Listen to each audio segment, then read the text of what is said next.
L'invité de Béatrice Rulle aujourd'hui, 6 minutes avec Jacques Benet. Il est commissaire aux finances et cela concerne évidemment la grève de la fonction publique aujourd'hui. Bonjour Jacques Benet.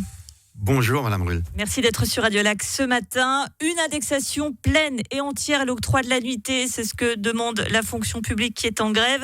Et ces fonctionnaires nous disent qu'il n'y a aucune honte à réclamer ce qui nous est dû.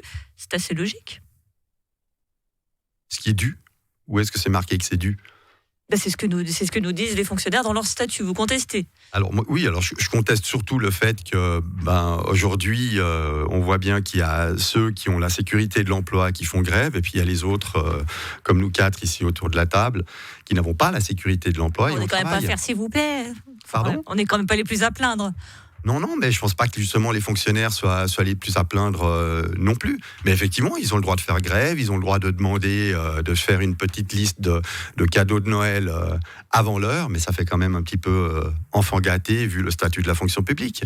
Tout de même, l'évolution de l'indice Genevois des prêts à la consommation est de plus 0,9% cette année. C'est aussi maintenir leur pouvoir d'achat, c'est ce qu'ils expliquent. On peut aussi l'entendre. Non, mais bien sûr qu'on peut l'entendre. Moi, j'ai pas de souci avec le fait qu'on l'entende. Maintenant, de faire grève... L'écouter. Pardon ? On peut l'écouter. On peut l'écouter, on peut discuter. Quand il y a 419 millions de déficit annoncés dans les comptes de l'État avec 12-13 milliards de dettes, on peut quand même se poser la question. À vous entendre, quand même, on a l'impression que pour vous, les fonctionnaires sont des enfants gâtés. Alors, je ne dis pas que les fonctionnaires sont des enfants gâtés. Je pense que le cartel syndical exagère dans ses revendications. Ça me paraît évident. Et puis surtout qu'il est complètement déconnecté de la réalité.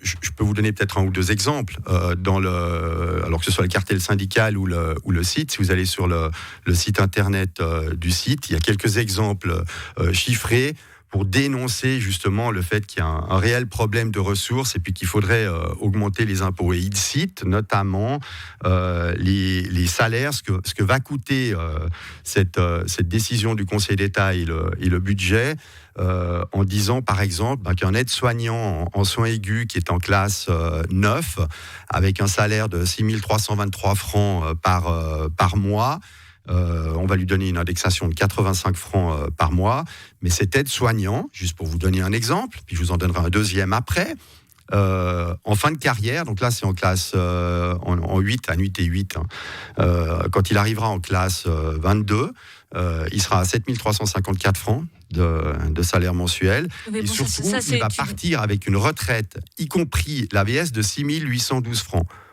Un aide-soignant en soins aigus. Et si on prend l'exemple, puisqu'il le cite également, d'un enseignant, alors là, ils font exprès de prendre l'annuité 4 parce que ça fait un salaire un petit peu moins élevé. On est à 9 327 francs, donc classe 20, annuité 4, 9 327 francs par mois.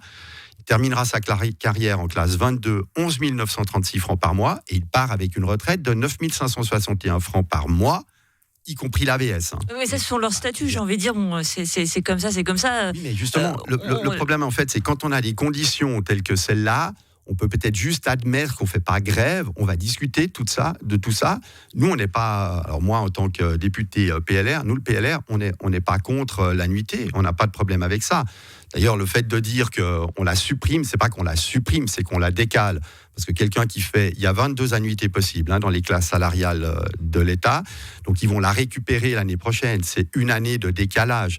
Mais un enseignant, s'il fait 40 ans dans la fonction publique, il arrivera de toute façon à ces 22 annuités. Donc, il arrivera de toute façon à un salaire mensuel de 11 936 francs.